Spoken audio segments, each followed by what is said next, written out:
یہ جو حکومت کا وکیل کہہ رہا ہے کہ ہم نے تمام میڈیکل رپورٹس عمران خان کی فیملی کو فراہم کر دی ہیں، ہم حکومت کے اس موقف کو مسترد کرتے ہیں، ہم حکومت کے اس موقف سے مطمئن نہیں ہیں، ہم عدم اطمینان کا اظہار کرتے ہیں۔ عدالت کیا کہتی ہے کہ جس ڈاکومنٹ کا ایڈوکیٹ جنرل نے حوالہ دیا کہ وہ عمران خان کی مکمل میڈیکل رپورٹ ہے، ایسا نہیں ہے، وہ صرف خلاصہ ہے عمران خان صاحب کی صحت کے معاملات کے اوپر، تو ایسا نہیں ہے کہ وہ مکمل میڈیکل رپورٹ ہے۔ لہٰذا ہم نے پوچھا ایڈوکیٹ جنرل سے کہ کیا کوئی ایسی قانونی رکاوٹ موجود ہے کہ جو آپ کو روکتی ہو کہ آپ عمران خان کے جو میڈیکل رپورٹس ہیں، جو بلڈ ٹیسٹ ہوئے ہیں، جو ان کی رپورٹس ہیں، جو ڈاکٹرز کی پرسکرپشنز ہیں، یہ ساری کی ساری چیزیں جو عمران خان صاحب کے علاج سے جڑی ہیں، ان کے چیک اپ سے جڑی ہیں، ان کے معائنے سے جڑی ہیں، کہ یہ ساری چیزیں آپ ان کو نہ دیں، کیا کوئی آپ کے پاس ایسا قانونی اختیار ہے؟ تو انہوں نے کہا کہ ایڈوکیٹ جنرل نے واضح طور پر تسلیم کیا کہ قانون میں کوئی ایسی شک موجود نہیں ہے جو حکومت کو روکتی ہو کہ وہ یہ معلومات عمران خان کی فیملی کے ساتھ شیئر نہ کرے۔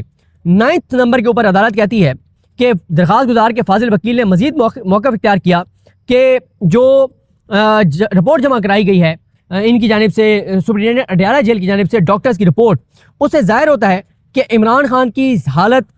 صحت کی حالت بگڑ چکی ہے، اور دیگر چیزوں کے علاوہ عمران خان کے انہوں نے کہا ہے کہ ڈاکٹرز نے کہ ان کی فیملی تک ان کو رسائی زیادہ دی جائے، ان کا ٹریٹمنٹ پراپر کیا جائے، تو انہوں نے کہا کہ ان کی بیٹوں سے بات کرائی جائے، کتابیں دی جائیں، اخبارات دی جائیں، انہوں نے کہا تمام ریکمنڈیشنز دی ہیں میڈیکل بورڈ نے۔ یہ ایک بات کہی عمران خان اور ڈاکٹر عظمیٰ کے وکیل عزیر بھنڈاری نے۔ پھر وہ کہتے ہیں کہ وہ جو رپورٹ ڈاکٹرز کی سامنے آئی ہے اس کی بنیاد پر انہوں نے یہ استدعا کی کہ عمران خان کی بہنوں یا ایک بہن ڈاکٹر عظمیٰ اور عمران خان کے ذاتی معالج ڈاکٹر فیصل سلطان کو باقاعدگی سے نہ صرف ملاقات کی اجازت دی جائے بلکہ ان کو اجازت دی جائے کہ جتنا بھی عمران خان کا ٹریٹمنٹ ہو رہا ہے اس ٹریٹمنٹ میں یہ دونوں شریک ہوں، اور انہوں نے مزید استدعا کی کہ عمران خان کو اجازت دی جائے کہ وہ اپنے بیٹوں سے کال پہ بات کر سکے۔ آگے عدالت نے 10واں پوائنٹ لکھا ہے کہ فاضل وکیل نے مزید موقف اختیار کیا کہ موجودہ حالات میں عمران خان کی صحت کو بنیادی اہمیت حاصل ہو گئی ہے، اور اس عدالت پر لازم ہے کہ وہ مناسب طبی نگہداشت کے اس حق کا تحفظ کرے جو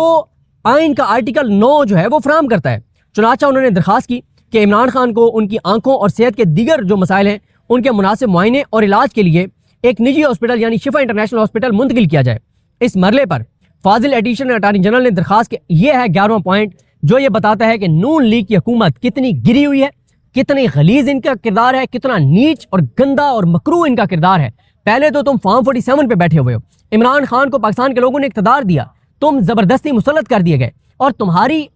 اتنی نیچ پن ہے کہ تم عمران خان کے علاج کے معاملے میں مخالفت کر رہے ہو۔ یہ بات ذہن میں رکھیں کہ جو ایڈیشنل اٹارنی جنرل نے مخالفت کیا انہوں نے اپنی ذات کی بات نہیں کی، وہ حکومت کا موقف بیان کر رہے تھے کہ حکومت کا موقف یہ ہے، نون لیگ کی حکومت کا موقف یہ ہے کہ عمران خان کو ہاسپٹل منتقل نہ کیا جائے۔ عدالت کہتی ہے اس مرحلے پر فاضل ایڈیشنل اٹارنی جنرل جو کہ وفاق کے نمائندے وکیل ہیں، سرکاری وکیل ہیں، انہوں نے کہا ہے کہ یہ جو درخواست ہے کہ عمران خان کو ہاسپٹل منتقل کیا جائے، میڈیکل رپورٹس دی جائیں، ان کو قید تنہائی ختم کی جائے، فیملی سے ملاقاتیں کرائی جائیں، یہ ساری کی ساری یہ جو درخواست ہے یہ تو قابل سماعت ہی نہیں ہے، اور انہوں نے بہت سنگین اعتراض اٹھایا اس درخواست کے قابل سماعت ہونے پر، اور انہوں نے کہا کہ کیونکہ یہ درخواست ناقابل سماعت ہے اس لیے عمران خان کسی ریلیف کے حقدار نہیں ہے۔ یہ نون لیگ کی حکومت کا عدالت میں موقف تھا کہ نہ تو عمران خان کا پراپر علاج کرایا جائے، نہ ہاسپٹل منتقل کیا جائے، نہ ان کے بلڈ ٹیسٹ کیے جائیں، نہ ان کے بلڈ ٹیسٹ کی رپورٹیں ان کی فیملی کو دی جائیں، نہ فیملی سے ملاقاتیں۔ یہ ہے نون لیگ کا گندا، نیچ، غلیظ اور مکروہ چہرہ جو عدالت نے اپنے فیصلے کا حصہ بنا دیا ہے، اور اب یہ تاریخ کا حصہ بن گیا ہے، یہ نہیں بھاگ سکتے۔ غریدہ فاروقی صاحبہ کے ذریعے جو مرضی نیریٹو بنائیں، حقیقت عدالت نے لکھ چھوڑی، اور ہم تو خود عینی شاہد ہیں، ہمارے سامنے ہوئے یہ سارا کچھ۔ 12ویں نمبر پہ عدالت کہتی ہے کہ تاہم عمران خان کے طبی معائنے اور ان کی جو ہیلتھ سچویشن ہے اس کو مد نظر رکھتے ہوئے جو بادی اور نظر میں ان کی صحت کی خرابی کی نشاندہی کرتا ہے، ہم عبوری انٹرم اقدامات کے طور پر عمران خان کے طبی معائنے اور علاج کے لیے مناسب انتظامات کرنے پر آمادہ ہیں۔ درخواست کے قابل سماعت ہونے کا جو سوال ہے اور جو حکومت کے اعتراضات ہیں ان کو ہم اگلی سماعت پر دیکھ لیں گے۔ عدالت کہتی ہے کہ اگلی سماعت پر جب یہ ہوگی 16 سپٹمبر کو، ان کو آزادی ہے، جو مرضی وہاں موقف اپنائیں، جو مرضی جواب جمع کرائیں، لیکن عمران خان کے علاج کے معاملے میں اب مزید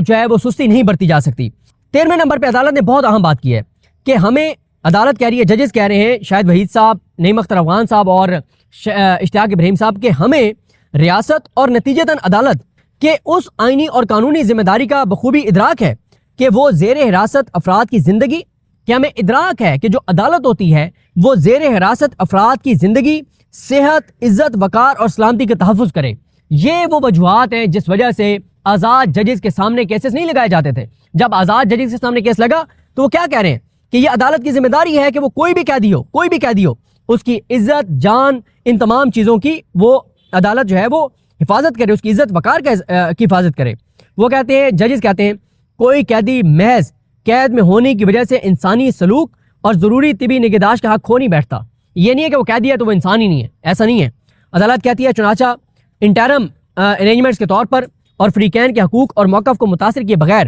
ہم درجہ ذیل ہدایات جاری کرنے پر آمادہ ہیں، جن پر جو رسپونڈنٹس ہیں بشمول حکومت، اس کے افسران اور متعلقہ ادارے اگلی تاریخ سماعت تک مکمل طور پر منوعاً عمل کریں گے۔ کوئی گنجائش نہیں ہے کہ عمل نہ کریں۔ کیا؟ نمبر 1 کہ عمران خان کا مکمل جو ہیلتھ ریکارڈ ہے وہ پیش کیا جائے گا، ان کے کیا ٹیسٹ ہوئے، کون سی رپورٹس آئیں، کون سی پرسکرپشن تھیں، ڈاکٹرز کی رائے کیا تھی، ان کی رپورٹس کیا تھیں، گرفتاری کی تاریخ سے لے کے اور اب تک عمران خان کو کون سا طبی سہولتیں دی گئیں، سارا ریکارڈ عدالت نے طلب کیا ہے۔ نمبر 2 عدالت نے کہا ہے کہ پچھلے 3 ماہ کے دوران عمران خان کی، ان کی فیملی اور وکلا کے ساتھ کتنی ملاقاتیں ہوئی ہیں، یہ بھی تفصیلات مانگی ہیں، کیونکہ آپ کو پتہ ہے کہ کئی ماہ سے نہیں ہوئی۔ عدالت نے یہ بھی ریکارڈ مانگا ہے۔ پھر عدالت نے کہا ہے کہ عمران خان کے تمام مقدمات کی تفصیل دی جائے، کتنے کیسوں میں گرفتار ہیں، کتنوں میں نامزد ہیں، کتنوں میں کنوکٹ ہیں، کتنوں میں ضمانت پہ ہیں، کتنوں میں سزا معطل ہو گئی، کتنوں میں بری، ساری رپورٹس مانگ لی عدالت نے۔ اور ساتھ عدالت نے چوتھے نمبر پر کہا کہ عمران خان کو 2 دن کے اندر 48 گھنٹے کے اندر شفا انٹرنیشنل ہاسپٹل اسلام آباد منتقل کیا جائے۔ اس کے بعد عدالت نے کہا ہے کہ حکومت اور اس کا نمائندے جو ہیں وہ شفا انٹرنیشنل ہاسپٹل کی انتظامیہ سے مشاورت اور رابطے کے ذریعے ایک میڈیکل بورڈ تشکیل دیں، جس میں ایک ڈاکٹر ہوں گے جو انٹرنل میڈیسن کے ہوں گے، ایک جنرل سرجن ہوں گے، اس کے علاوہ ایک آئی ایکسپرٹ ہوں گے، ایک ماہر امراض قلب کارڈک جو ایکسپرٹ ہیں وہ ہوں گے، اور جو عمران خان کا طبی معائنہ اور علاج کریں گے۔ آگے علاج تو ایڈمٹ ہو کے ہی ہوتا ہے نا۔ اچھا آگے آ جائیں 6 نمبر پہ، ڈاکٹر فیصل سلطان اور عمران خان کی بہن ڈاکٹر عظمیٰ کو عمران خان کے طبی معائنے اور علاج کے عمل میں شریک رہنے کی اجازت ہوگی۔ شفا انٹرنیشنل کی جانب سے فراہم کی جانے والے علاج اور جو سہولیات ہیں اس کا مکمل اخراجات عمران خان اور ان کی فیملی اٹھائے گی۔ اگلی تاریخ سماعت تک عمران خان کے اہل خانہ میں سے کوئی فرد، ان کی جماعت کا کوئی رکن یا ان سے وابستہ کوئی وکیل عمران خان کی جو ہیلتھ سچویشن ہے اس کے اوپر جو رپورٹس ہیں وہ میڈیا یا عام عوام کے ساتھ کوئی شیئر نہیں کرے گا، کوئی ظاہر نہیں کریں گے۔ اور ساتھ ہی عمران خان سے ہر ہفتے ان کی فیملی کی ملاقات کرائی جائے گی۔ عمران خان کی ہر ہفتے ان کے بیٹوں سے 2 بار کال پہ بات کرائی جائے گی۔ اور پھر عدالت نے کہا کہ ہم چاہتے ہیں کہ امن و امان رہے، کوئی ناخوشگوار واقعہ نہ ہو، اس لیے عدالت نے کہا کہ ہم یہ آرڈرز کر رہے ہیں کیا کہ عمران خان کی سیاسی جماعت یعنی پی ٹی آئی اور عمران خان کی فیملی اس چیز کو یقینی بنائیں گے کہ شفا انٹرنیشنل ہاسپٹل کے احاطے میں کوئی عوامی اجتماع منعقد نہیں ہوگا۔ عمران خان یا ان سے متعلقہ کوئی بھی شخص وہ رپورٹس کو سیاسی فائدے کے لیے استعمال نہیں کرے گا۔ اور اس کے علاوہ انہوں نے کہا کہ اگر جو ہم حکم دے رہے ہیں اس کی خلاف ورزی کی گئی تو یہ ہم جو آرڈر دے رہے ہیں ہم واپس بھی لے سکتے ہیں۔ انہوں نے کہا کہ اگر حکومت سمجھتی ہے کہ پی ٹی آئی وائلیٹ کر رہی ہے اس آرڈر کے احکامات کو تو وہ ہمارے پاس آ سکتے ہیں۔ عمران خان کی فیملی سمجھتی ہے کہ حکومت وائلیٹ کر رہی ہے تو وہ بھی ہمارے سامنے آ سکتے ہیں۔ پھر انہوں نے کہا ہے کہ حکومت اس پورے عرصے کے دوران جس میں عمران خان علاج کے لیے شفا انٹرنیشنل ہاسپٹل میں رہیں گے مناسب حفاظتی انتظامات کرے گی۔ اور اینڈ میں عدالت نے کہا ہے کہ یہ انٹرم آرڈر کا حصہ ہے سب چیزیں، اور شفا انٹرنیشنل ہاسپٹل میں عمران خان کے جو بھی علاج ہوگا، جو بھی معائنے ہوں گے، اس کی رپورٹس اگلی سماعت پر اس عدالت کے سامنے پیش کی جائیں گی۔ اور یہ پارٹ ہرڈ کیس ہوگا، یہ زیر سماعت ہوگا، اس کو کسی اور بینچ کے سامنے اب منتقل نہیں کیا جا سکتا۔ اور لاسٹ میں عدالت نے کہا ہے کہ 16 ستمبر کو اس کیس کی سماعت جو ہے وہ مقرر کی جاتی ہے۔ یہ بہت امپورٹنٹ ہے فیصلہ۔ ایک اس میں چیز بڑی امپورٹنٹ ہے، اس پہ الگ سے بات کریں گے۔ مجھے اپنی دعا میں یاد رکھیں۔ اللہ کریم ہم سب کا حامی ناصر ہو۔ اللہ حافظ۔